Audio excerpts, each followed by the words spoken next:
Back. Hello again. Man, that was fun. Not. Jesus, seriously.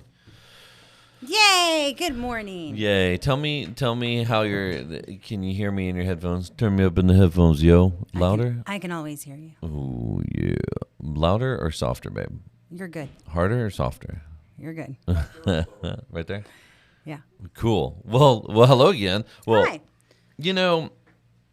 So we're in this office building, and we only have one provider in this building right now, and we only have Spectrum. And it sucks. And that is terrible. I hate to say that about any service provider, but man, there's some new options coming to the Rio Grande Valley. AT&T's already been down here. There's a company called Vexus offering fiber. We've got a Starlink unit that I'm about to bring over here. I thought, maybe we don't need it. Maybe just leave the Starlink at home. Our internet here is so bad, and we pay for that commercial package. So bad. I have no input on this. Dude, it just it's sucks, bad man. everywhere. No, it's not bad everywhere, but it sucks. Like, how unreliable can you be? It's and one of those guaranteed, things when you need it to work, it doesn't work. No, man. And the problem is the service industry in the valley for stuff like that it's one of the reasons I started doing business down here was because, dude, there's no service industry down here that takes pride in the quality of work that they do in internet communications other than the smaller guys. And then the smaller guys don't have the footprint that the bigger guys have. It's such a pain in the ass, man. Oh, wow. Rant over. God. Moving on. Anyway, well, hello. Hi. There's supposed to be a setting where I can notify people that, hey, we're online. What's up? I don't know where to do that, though, because I haven't taken the time to look at this. This is Meta's business suite now. I don't know. Anyway, well, good morning again. Now I only have you for like 5 minutes. Yep. And then you're out of here. Well, whatever. So 5 minutes. What are we talking about? Well, so I was talking before this internet cut off. I was talking to you about your crazy workout stuff that you do, where you go and you sit in a sauna. No, I don't sit in there. I work out in there. You work out in a sauna. Yeah. Oh, because that's smart. And then what? Tell me. It sounds really bad when you say it out loud. No, it's great. It's fantastic. Okay, because it's 135 degrees, it is and then you're running. Okay, so you have the option. You can make that room 100 degrees, or you can go further.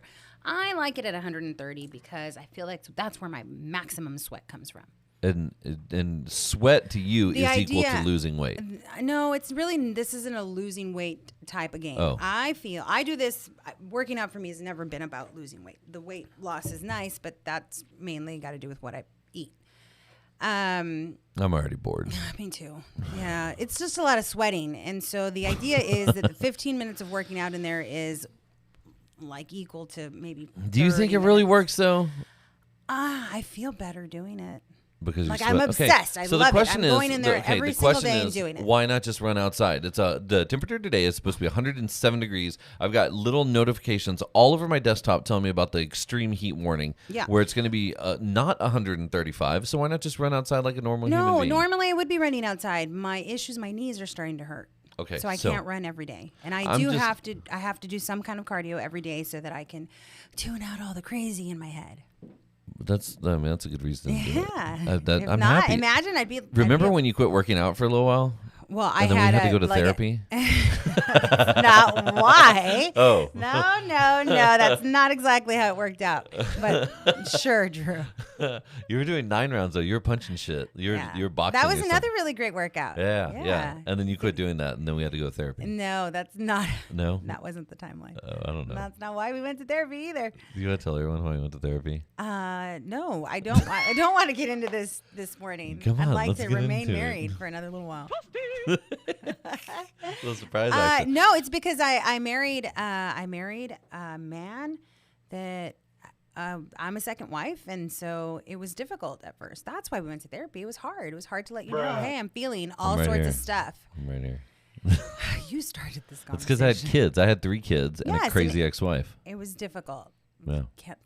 Fuck yes, I can. No. Yes, I can. Oh, the kids are all over the age of 18. I am no longer bound by some of these things. And the fact of the matter is... We're going to not. How that. But yes, it was difficult when we first got married. I had a lot of animosity. I didn't know where it was coming from. I was just kidding. You nosedive into that, man. You started this. You didn't have to talk about that. I was going to go into something completely different. Can we edit? No, Oh. dude, we can't edit. Okay, moving on. Jeez.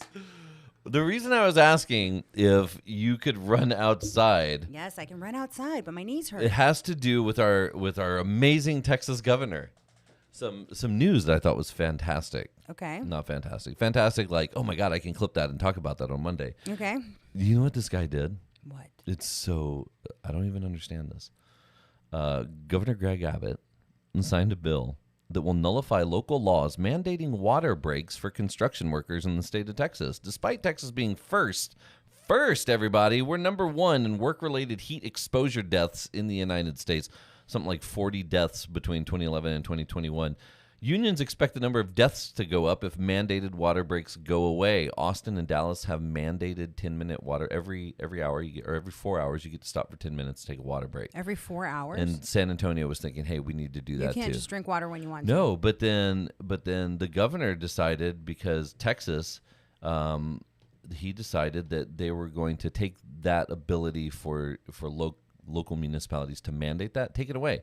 Because who needs water when you're doing construction in South Texas? May God bless you in your endeavors. And may God forever bless the great state of Texas. Or you can work out in a sauna. Dude, Either way, I'm not drinking any What water. kind of weird asshole makes people work in 107-degree weather? There's free will. I'm sure people can have water when they want to. I think the mandated water break was probably You've just- never worked construction. No, You've never had a which is- foreman. I'd Neither have imagine. I. I'd imagine that you drink water when you want to, right? Yeah. Who's going to tell you no? Good luck. When you're on the clock, when someone's paying you, No, but I mean, you got to No, keep your ma'am. water bottle with you. It's how just a how necessity. do you even have a counterpoint to this? I don't have a counterpoint. I'm just saying. I'm going to hope that regardless of what laws are being put into place or taken away, that I don't understand. people are just this is one of those drinking water. disconnects that I have where I don't understand. It sounds ridiculous why you would remove it. In a week when parts of the state are getting triple-digit temperatures, this is from Texas Tribune, and weather officials urge Texans to stay cool and hydrated, Governor Greg Abbott gave final approval to a law that will eliminate local rules mandating water breaks for construction workers. Instead of saying, hey, you know what, man? Those people need water breaks. This is a good thing for the rest of the state. He's like, fuck that. Take their water. There's House Bill got to be more to this 2127 was story. passed by the Texas legislature during this year's regular. I wonder how our local people voted for that. Ooh, I need to dig into that. Supporters of the law have said it will eliminate a patchwork of local ordinances across the state that bog down businesses. The law's scope is broad, but ordinances that establish minimum breaks in the workplace are one the explicit targets for it. So it's like they could have just left it like up to someone, and they're like, no, those water breaks, they got to go. It will bog down businesses. Heaven forbid someone has to stop and hydrate when it's 107 So degrees outside. the reasoning was why? Because it bogs down businesses. Huh. That's what the supporters say. They say, ooh. I think it's more the aggregate cost of a bunch of people taking. An act relating to state preemption and the effort of certain state or federal law or certain municipal and county regulation. The act shall be known as the Texas Regulatory Consistency Act. So it's one thing. It's like, oh, you know what? Let's set a law in place where it's one thing across the board. Like, let's make one state standard. But instead of doing that, instead of saying this is a great opportunity for us to use this as an example because 2 of our major cities are already doing it and a third is looking at it, they said, no, take it away. Think about how many cranes we saw in Austin right now. Think about how much construction is going on right there. Hot. But I would just assume, and again, this This is is- a terrible assumption. The but purpose I just of this act assume is people to are drinking water whenever they need They're to. not, dude. They're not. You don't. That's not how that works, man. Go look at a field. Go look at a construction site. Go look at anywhere where you have people who are working for minimum wage or less, who are out there, and go walk up to the foreman and be like, "Hey, when's the last time these guys took a water break?" It's just so hot that you'd imagine you'd have to. The purpose of this act is to provide statewide consistency by returning sovereign regulatory powers to the state, where those powers belong in accordance with Section 5, Article 11 of the Texas Constitution. This act may not be construed to prohibit a municipality or county from building or maintaining a road. What? There's a whole bunch of Oh stuff. yeah, in- you've gone off. Well, this is one of those things where they snuck it in there. Anyway, so I thought that was interesting. So that's in the news right now. Something I know you've got to go, so I really want. There's one specific news article that I wanted to cover for you. You know how we talked about our daughter going to college in different places? Yeah. And I talked about Dartmouth, a great school. It's up in the area that she wants to go to school, and if she can bust her butt and make the grades, she could get in there. However, I'm a little concerned because the town of Dartmouth, Massachusetts, released a public health advisory. Did you read this already? No, I haven't read it, but if you were you're setting it up like it's I don't know. No, I'm staring at the website. Town of Dartmouth, Massachusetts, posted June 13th, 2023, important Board of Health notice in all caps. What is it? If you or someone you know had direct contact with a woodchuck at John George Ice Cream in Dartmouth, Massachusetts on June 11th at roughly 5 p.m., please contact the Massachusetts Department of Health at 617. Is there a rabies outbreak? What is it? Woodchucks are considered high-risk animals for transmitting rabies. Even animals that appear healthy may have rabies virus in their saliva. So don't pet the woodchucks. Apparently, a woodchuck was at this ice cream store, and everyone was like having a good time with it, taking pictures and whatnot. And it ends up that the woodchuck had rabies. It might have rabies. Were people touching it? I don't know, man. But I thought you. So I secretly want to pet a squirrel, like dying, right? I'm always like, oh, here, I've got chips. I've got this. I want to pet a squirrel. Oh, yeah, we shouldn't pet squirrels. You shouldn't pet squirrels. Or woodchucks. Yeah, because you might die. And imagine if you died from rabies and then you were in a coffin and you were asleep in a coffin. And I'm dead. And all of a sudden you look around, you're in a coffin. And there's more squirrels. And then you're like, where am I? And so you and you open up the coffin and you're at your own funeral. That's exactly what happened to a lady in Ecuador last week. What? Yeah, man. I feel like you're making things up. No, this is so good. The 76-year-old woman was declared dead at a hospital in Ecuador. And they buried her. She astonished her relatives by knocking on her coffin during her wake. And I'm not quite dead yet. It gave us all a fright, Barbara said, adding the doctors have said the mother's situation remains dire.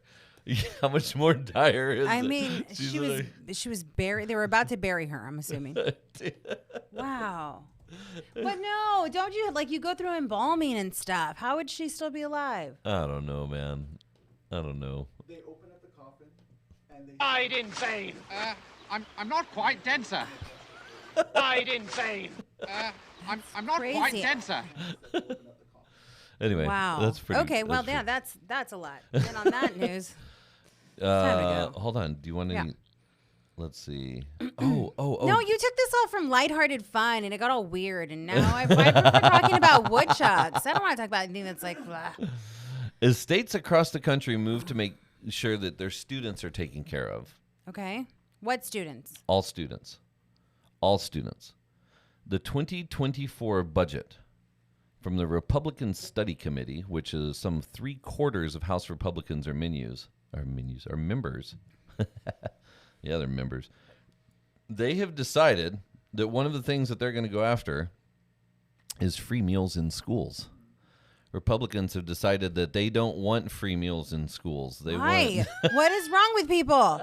First, no water. Where? What state? Here? No, this is the United States. All of the them. states are going to take away free The Republican Study meals. Committee, of which some 3/4 of House Republicans are members, on Wednesday released its desired 2024 budget, in which the party boldly declares its priority to eliminate the Community Eligibility Provision, or CEP, from school lunch program. Why?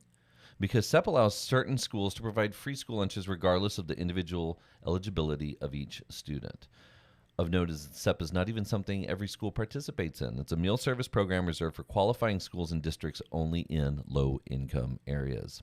The program enables schools that predominantly serve the children from low-income backgrounds to offer all students free breakfast and lunch instead of means testing them and having to manage collecting applications on an individual basis. I think you should give every kid food. That's that.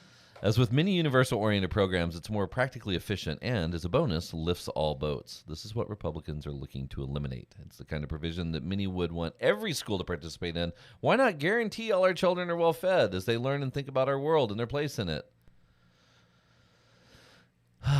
Again, my question to anyone who could possibly be listening to this is, if you are someone who votes Republican in the state of Texas, I would love to just understand why you think that that's a good idea. And you can't say abortion, and you can't say because it's good for your business. Take those two things off the table. I want to know why people support this kind of shit. Let's take away water. Let's take away the ability for low-income students to have free food at school. Heaven forbid they can learn. Let's make it so that only the people who can survive will survive. Did you realize there's some kids who only eat at school? Yeah, okay, well, we live in the valley and we understand that. We've seen that firsthand. There's people, the school lunch program in McAllen. It's incredible. It's incredible because really even in the is. summertime, even right now. You can go pick up food. Yeah, you can go get lunch and you can go get breakfast. And then if you go to the open gym times, you can eat while you're there. That's right. But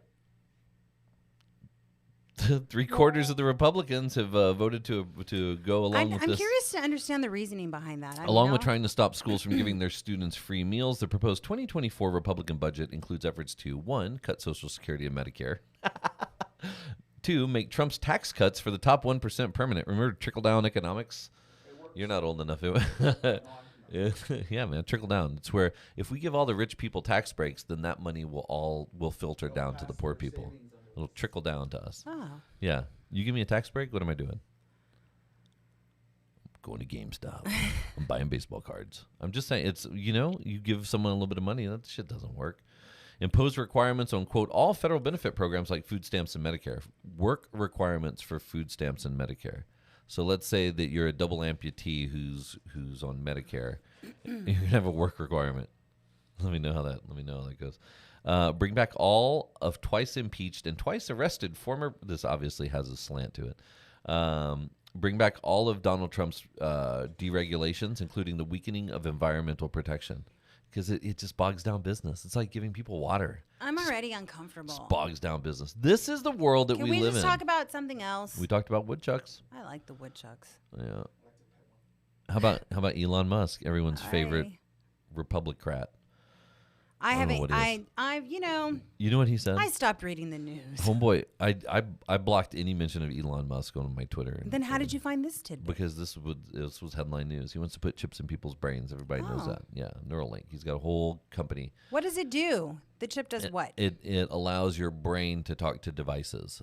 And it's actually... Okay, so I can just look at my phone and send a text message that comes directly from my thoughts? I don't know if it's there yet, but it can see how your body's doing. Think about the multitasking. Just, seriously. So, yeah.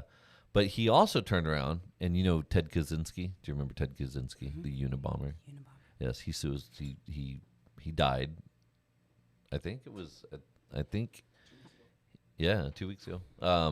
He died last week. Elon Musk says, well, he might not be wrong that tech is bad for humanity. So anyone who's never read the Unabomber's manifesto, now I sound like a crazy person. Yeah, that's gonna say you're right about there, honey. It's the shirt and now the Unabomber. We are golden today. He was very opposed to AI. Super opposed to AI. A lot of people are. Super opposed to technology. That's why he wrote his manifesto in a cabin on a typewriter. You're opposed to technology. Well, at times. Too much technology. Right, but what does that mean? What's the threshold? How much is too much? Right. It's like chocolate bars. I mean, I'll say this much. If you remove the technology from kiddos, like even in our home, they're so much better behaved. Yeah. So Elon says, Ted Kaczynski, the Unabomber, might not be wrong.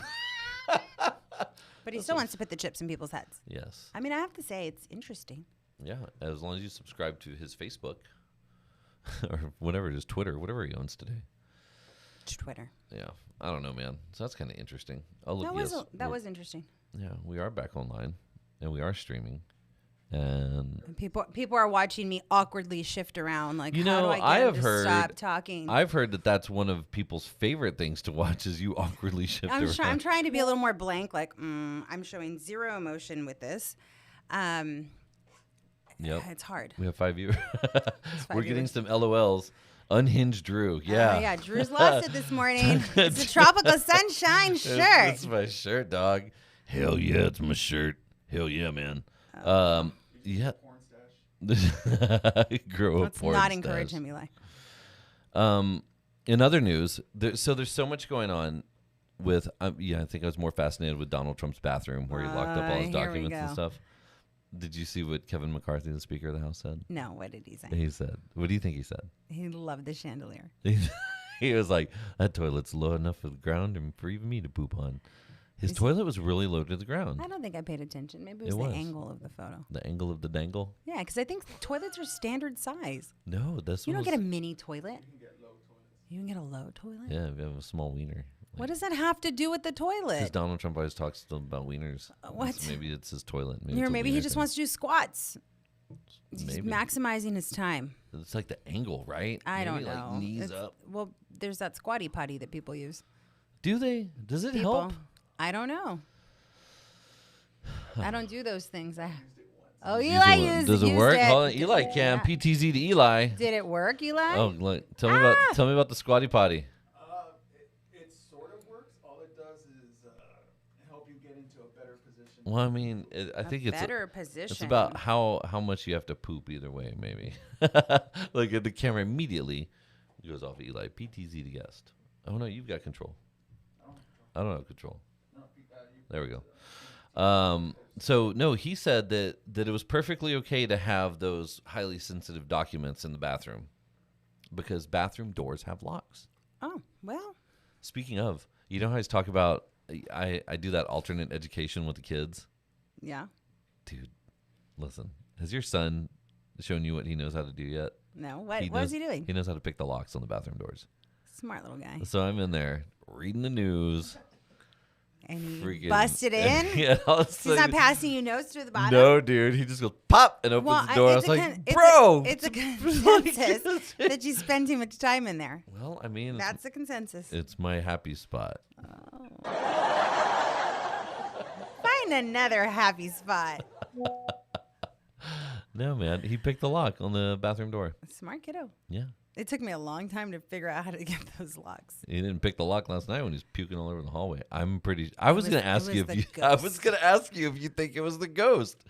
Dude, I don't know. We have a ghost. We do. But We have he's a nice guy. This Unless- morning he left a whole lot of stuff for us to pick up if that was in fact him. No, it had to have been Fleet. It's just odd that it's not on the camera at all. It's a phantasma. I don't know. And it was a lot to throw up. Yeah. Anyway. Yeah, that was fun. It's fun being parents. What else do I have in here? Food for everyone or whatever. Oh, dude, this is. Did you see this one? Look. This dude makes it so easy. Are you ready? It's Donald Trump. It's fun. No. Okay, last one, and then I really Okay.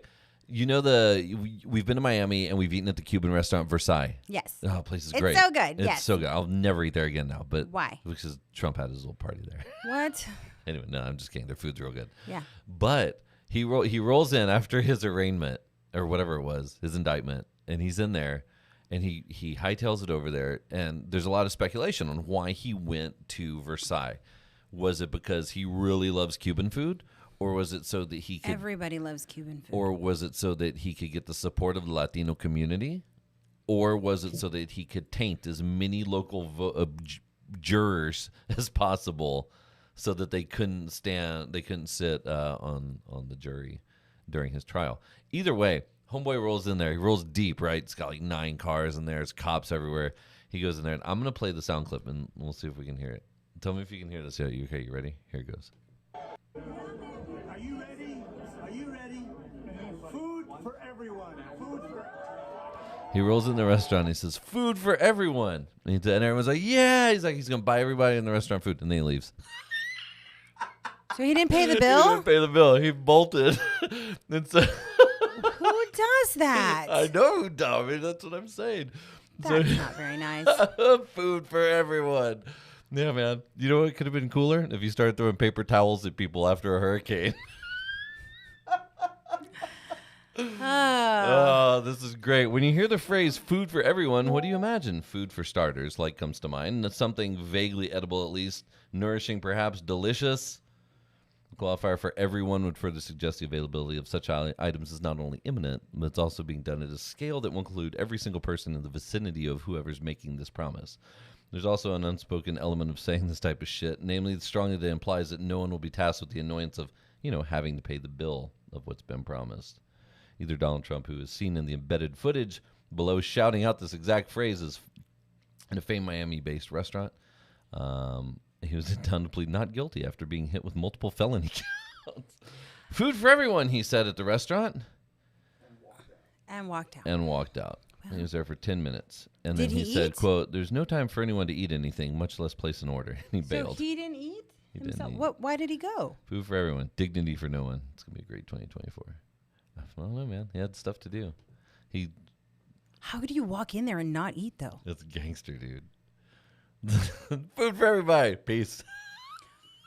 I'm just more concerned how you walk into that restaurant. What would happen if you rolled into a restaurant and be like, drinks for everybody, yeah, and everyone cheered, yeah, and then And you then I bailed. left? Yeah. How would people think about you? Did you think I was rude? Well, I mean, I don't know. Maybe some other things, but just saying. not positive. I thought that was pretty funny. Okay. Okay. You can't. Okay. I know. You said you were only here for a little bit. I know. I want to talk about something that's interesting. One more thing, and then I really have to go. Let's talk about Eli, the Bi- you're going to have to take over. Let's talk about the Bible. Okay. Let's go. You ready? No. This No, is I'm good. not really ready. No. No. Okay. What? What do you want to talk about? So the a very large congregation in the United States. Okay. The Baptist congregation. Yeah. The Southern Baptist Convention. You know what that is? It's all the Southern Baptist churches across the nation. Maybe the world, I guess. I don't know. I don't remember. I chose not to pay attention. I went to a Baptist boarding school, just for the record. I will say that their service is really lively and really fun. When I've had a chance to go, it's been quite delightful. Yeah, blood Yeah. of Jesus. Woo! It's not always. Well- I mean, they had the funnest youth groups. I will say, growing up, I'd hang out with some friends that went to the local one here, and it was always a good time. Well, it's a good thing you were in the crowd. What happens if you're by yourself? Well, no. The Southern Baptist Convention voted to uphold their rules, and you can't talk shit because Catholics do the same thing, What? to keep women off of the main stage. No woman pastors. And they even went so far as to take 3 churches, Saddleback Church, a congregation founded by pastor and author Rick Warren, and 2 other churches, and kick them out, Women can't go in at all? women pastors. Oh. And they said they don't want women preachers. It's interesting. It is. You would think in 2023. Okay, but again, you can't talk shit. Catholic No, Church, Catholic, there's have no women up there. Right. But I mean, isn't it about time? The no. Baptist Press describes itself my as God. SBC's official news source. Reports Saddleback was found not to be in friendly cooperation with the SBC's statement of faith. Here's the thing. Fern Creek in Louisville, Kentucky has had a female pastor since 1993. No big deal. And now 2023, they're like, nah. Now she can't do it? Then she's been doing it all this The time? church is no longer recognized by the Southern I'm Baptist curious to know Convention. why it's changed. I don't know. Why not dig into that? Like, what caused the change? I don't Who know. bothered who, and why does it bother them? Yeah. So what I found interesting is I was like, what? I knew there was at least 1 or 2 passages in the Bible. And it's interesting because when you start talking about religion and you start talking about people's interpretations of the Bible, you can either A, interpret it, or B, not interpret it and read it at face value, just like the Constitution. Right? Right. People go, that's not what they meant. And everybody's but is it- interpretation is going to be a little bit different. I don't know, but that's why they use very specific words and different things. And so it led me down this rabbit hole while I was in the toilet. No, I'm just kidding. I don't remember where I was. 1 Corinthians 14, 34, 35. It's a good starting point for any discussion. You ready? As in all the churches of the saints, the women should keep silent in the churches. See, that's why I keep telling you, when we're in church, you got to be quiet. Quit talking. But that's what it says. The Bible My says goodness. the women, all of them, the women should keep silent in the churches. But again, that's also, well, which version of the Bible is that? Again, this is all for everybody to interpret how they'd like. 1 Timothy 2 provides more clarity. Let a woman learn quietly with all submissiveness. Look at that. I do not permit a woman to teach or exercise authority over a man. Rather, she is to remain quiet. For Adam was formed first. First. That's what it says in the Bible. Then Eve. And Adam was not deceived, but the woman was deceived and became a transgressor. That's them's words in the Bible. I'm not making this one up. You know what? Yet she will be saved through childbearing. You need to reach out to That's a female interesting. pastor. I know. And find out I want my friend what their who's- interpretation is of this. I want my friend who's a female, who's my church friend, who I don't mention her name because I don't want, if she's not comfortable with that, that's okay. But I would love her. I would love her perspective on this. I'm curious. We'll have her call in or send a message. She should be saved through childbearing.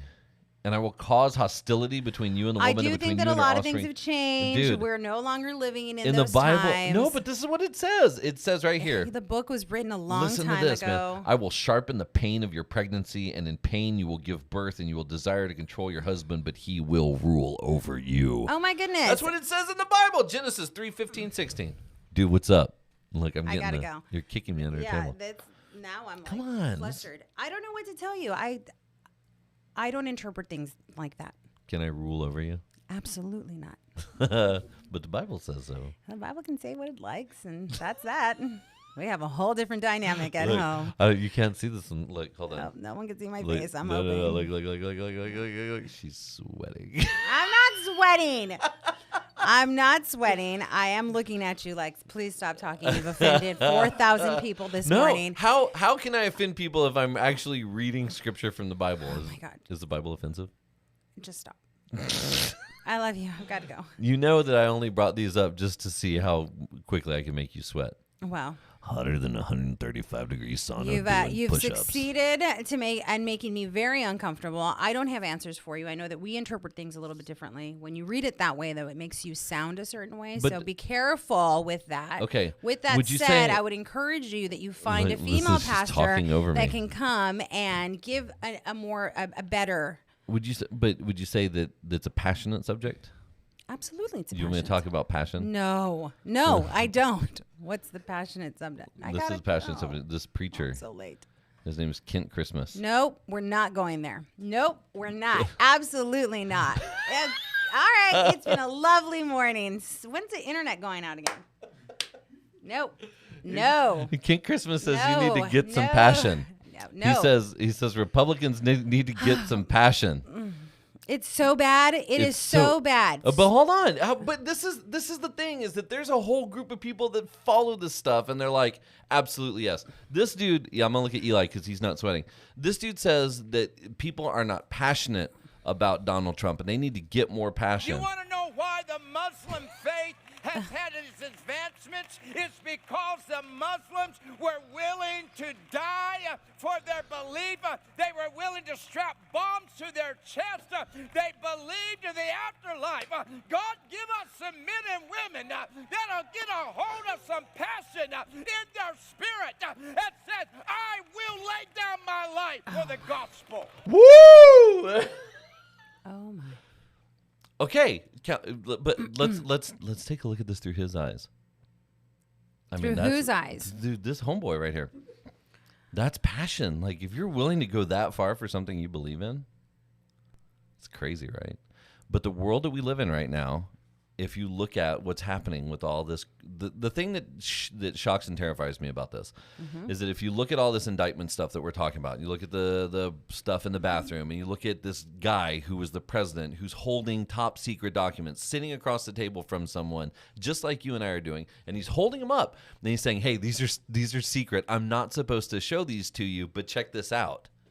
So he did that, and it's on tape, and it's recorded, and he knew that they were secret, and he knew that what he was doing was breaking the law, and he knew that as a president he had privileged information. He did all of that, but yet there's still a group of people that are out there that so firmly believe that this is a witch hunt to go after him because he's a fucking criminal that they're willing to say, we need to stop. We're not going to stop until bodies start hitting the floor. They're out there tweeting all over their stuff saying, we need to start killing. We need bodies hit the floor. And then you get a preacher going, you need to strap bombs to your chest. This is a terrible political situation in the United States. But I think that is. But how does it I get think that is far? the state of society altogether, because it's not just this But then particular criminal. but this It's is my that point somewhere with all of along it. the way, people think that they're one above laws. But dude, hold Two, on. But when you get a governor who says, fuck them, take away their drinking water. It's not that important. They can still build the skyscrapers in downtown Austin. They don't need a water break. And they go, you know what? Fuck their kids too. Let's not give them any food at schools. The one place that they go that can be a place of solace for them, that they can go and not feel the pressures of being home.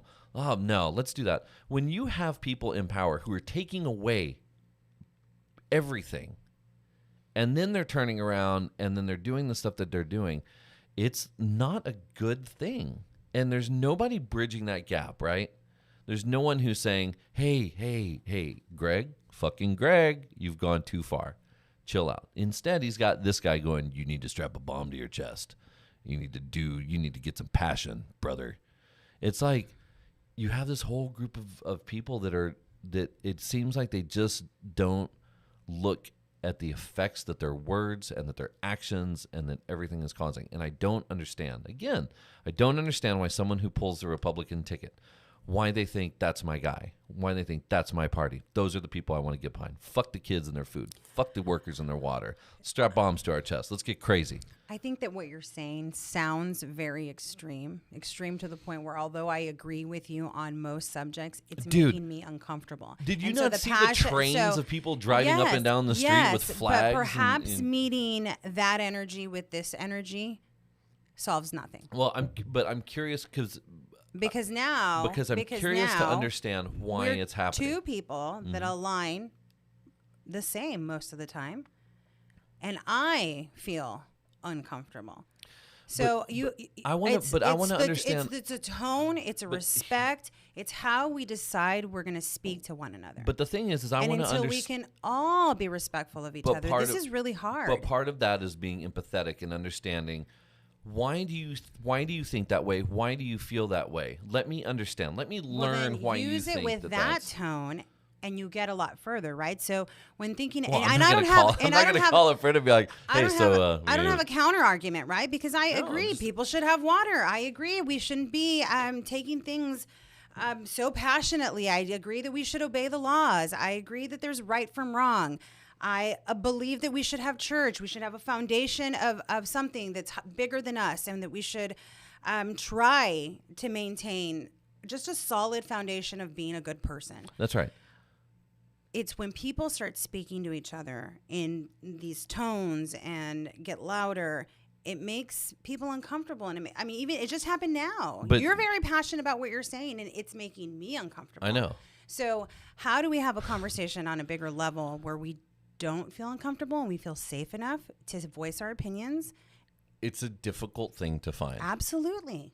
It's difficult. And just because we don't understand where people are coming from, it doesn't mean that we're allowed to match that energy the same way that they are. So how do you match that energy? How do you invite someone to a table and sit down and break bread with them and be like, "Hey, you see a completely different perspective than I do. And I want to learn from you." With that. Okay. With exactly that. I want to learn. I want to understand your point of view. My problem is not get heated. My problem is with this is that when it doesn't align with what you're saying.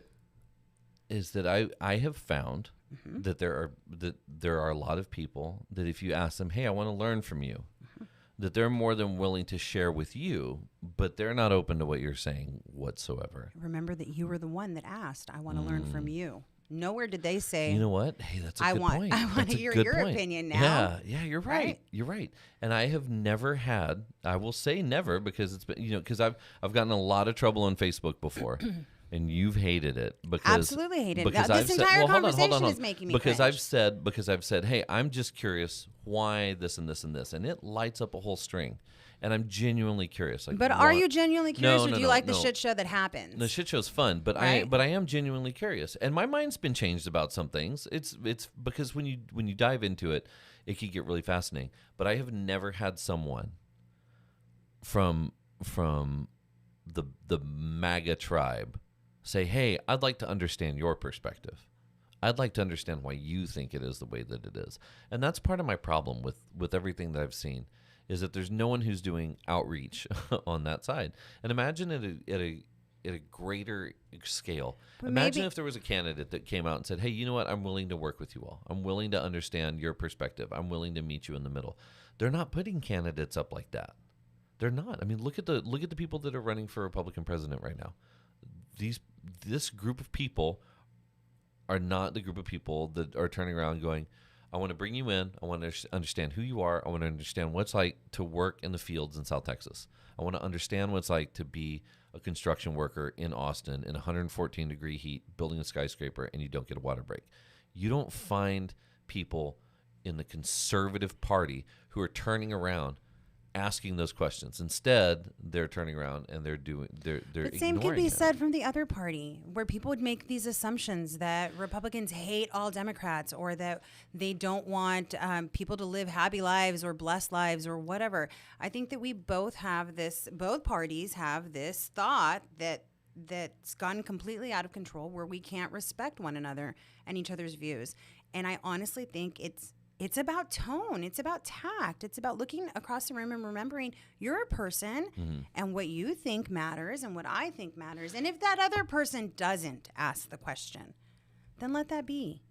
That's interesting. And when we give our points, I think in a clear, unbiased, genuine way, people can't be mad at you for that. I mean, maybe they can. People are mad about everything. But I'm just saying, maybe the delivery, right? When we're talking, remember the delivery, when we're smiling and we're happy and we're talking about, maybe those papers shouldn't have been in the bathroom. That sounds a little funny. It's a little different than, F this guy and F that guy. He was stealing and hiding things. I said the same thing, but I didn't say it as hostile as you did, right? Are you calling me hostile? No. I mean, right now, this morning, put the coffee down. I haven't even finished one cup, dude. Don't drink it all. Well, last thing I want to do is end up on the Pentagon watch list, like pick on another congresswoman. I'm also not like I'm not confrontational that way. So local stuff. Yes. I'm interested to find out. I was reading the newspaper.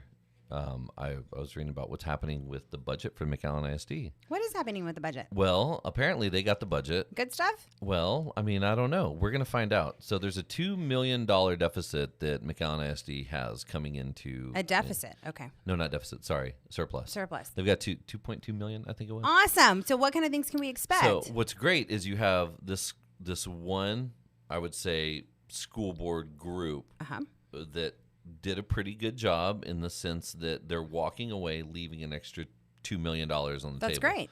That's great.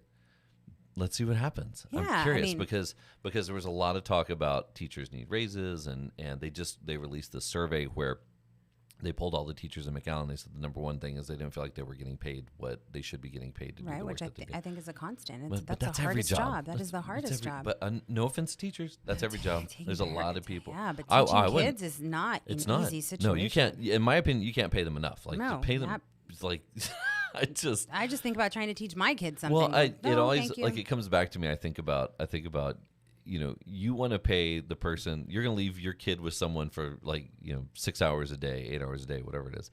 I'm going to leave my kid with you, but I'm going to pay you the bare minimum. Which makes no sense. Makes no sense. Yeah, I agree. 100%. We can smile about that and talk about that because it doesn't make sense and it's ridiculous. And hopefully that changes. So they're going through the budget, and it was interesting to read about because as they're going through the budget, I'm opening up the monitor right now, and they're going through it line by line, and there was a quote in here that I thought was interesting. The real problem is next year's budget. Enrollment, from which the district derives much of its funding, appears stagnant and is predicted to continue gradually trending downward for the foreseeable future. There are a lot of options. In McAllen. There are a lot of options.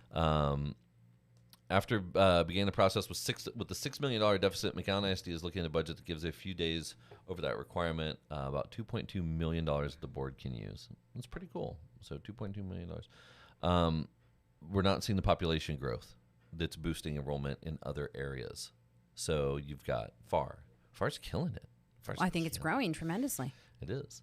And so PSJ is happening, but it's not happening in McAllen. Remember, we talked about that earlier, like last week when we were driving around, was what's going on with McAllen and the growth, all the new restaurants and businesses aren't happening here. So bring on Timmy Wilkins and ask him about the donut.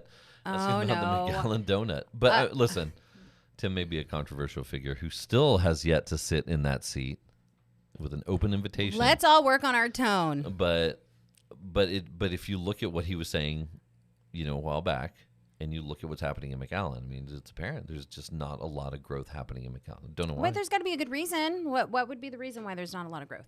I don't know.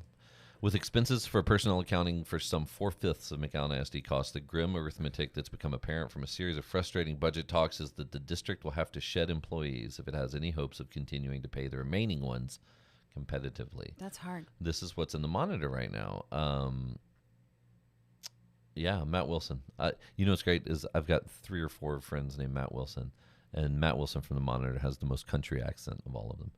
Anyway, and he's a hell of a reporter, and he's someone, talking about paying people a lot. He's someone. My heart goes out to all the people that are reporters at the Monitor, just because they're cutting circulation and all that. I hope that they're getting compensated well, because I would hate to lose him as a voice. Well, people don't subscribe. It sucks because he's a really good reporter, and he covers all the stuff. He does a good job of staying down the middle too. He doesn't tilt it either way. With our enrollment, when our enrollment was declining, positions should have been collapsed it's after over. 10. Yeah, but we get extra time because I've got to go. With our enrollment declining, positions should have been collapsed over the last couple of years, and that didn't happen. As enrollment declined, positions should have collapsed and not filled. We should have been doing this through attrition for a couple of years now, and it hasn't been done. Part of it was because of COVID. That's what Debbie Crane Aliseda said. She's the board president now, which is fantastic. Hold on. This is interesting because I'm trying to picture this. On Monday, the board will have its 7th budget workshop, although it's only the 4th for 4 new trustees. It's only their fourth board meeting, right? And so now they're sitting in there. 4 new people are sitting in there, and they've taken a decidedly hard-nosed approach to the budget. Workshops developed a sort of awkward pattern. Trustees would run through the myriad line item expenses, line by line, stopping to ask what justified an expense or a position, every line. An administrator would step up, politely defend those expenses, and the board would move on down the list with the clear aim of trimming the fat for the budget. It's been an uncomfortable and frustrating experience.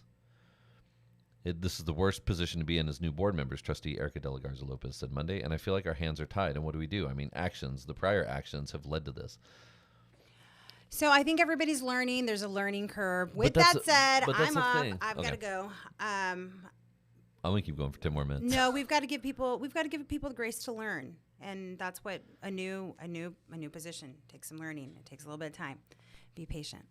Love y'all. Bye. So good to see everybody. Yay. Stop talking. Anyway, I'm interested to see what the bye, honey. I love you.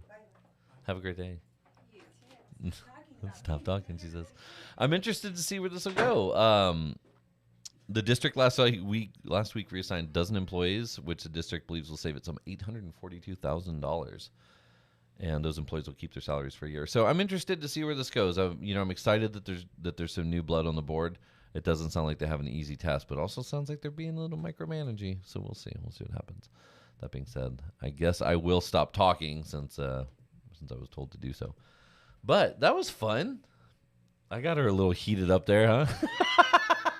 Y'all got to realize that part of, to know Jessica is to love Jessica. And to love Jessica is to get her all worked up. It's a lot of fun. And it's always fun to put her in the hot seat. It's because she doesn't like to talk about this stuff. Because she likes everybody to get along. And that's okay. Anyway. What else is going on, Eli? The heat, dude. I can't even. My kid's got a baseball game today, and it doesn't say life-threatening heat anymore, which is good. But Technically, any weather is life-threatening. You can get killed walking your doggy. Anyway, that being said, this is it for Monday. This is show number 6. We've got a steady little clip going every Monday. I think next Monday. Yeah, I'll be here for the foreseeable future. We're not having big travel plans, but when we do, I'm going to work on getting a new travel rig so we don't run into the same problems that we had last week or 2 weeks ago, whenever we were in Vegas. Cool. That's it. Well, thanks for listening to. Oh, it bombed on me. There it goes. Oh. I'm setting up the internet connection today for the server. So starting hopefully next week, in the greater McAllen, Edinburgh, Mission area, you will be able to listen to us on 97.7 FM and maybe in the future a couple more radio stations. So we're going to go live actually on the air. That is going to limit some of the things that I say, specifically expletives. I will not be allowed to expletive. I'm going to give Eli a big red button that he can whack every time he hears me say something bad if I say something bad. But the good news is we're helping out a local low-power FM station. We've got them an internet connection, which was donated. I'll be talking about that more later. And starting this week, we will be taping our first 10 episodes. We're going to shoot for our first 10 episodes of the Keeping It Real podcast. So that should be really fun. We've got some great intro music for that. thanks to our buddies at Costello. It was a lot of fun. I was trying to find some good intro music there, and I did. And I merged together 2 other songs. I reached out to some of the band members to make sure that they were cool with it. So my intro music is actually the song Sycamore, but it's an acoustic version mixed with the release version from the album of Sycamore. And I reached out to Max's dad and asked him if I could have the ability to license that. And he said, absolutely, it would be our pleasure. So that's kind of cool. So look for that. And I think that's about it. So for Monday, June 19th. Drew in the morning. There we go. I'm going to press this magic button and go offline, and we'll see you all next week. See you later.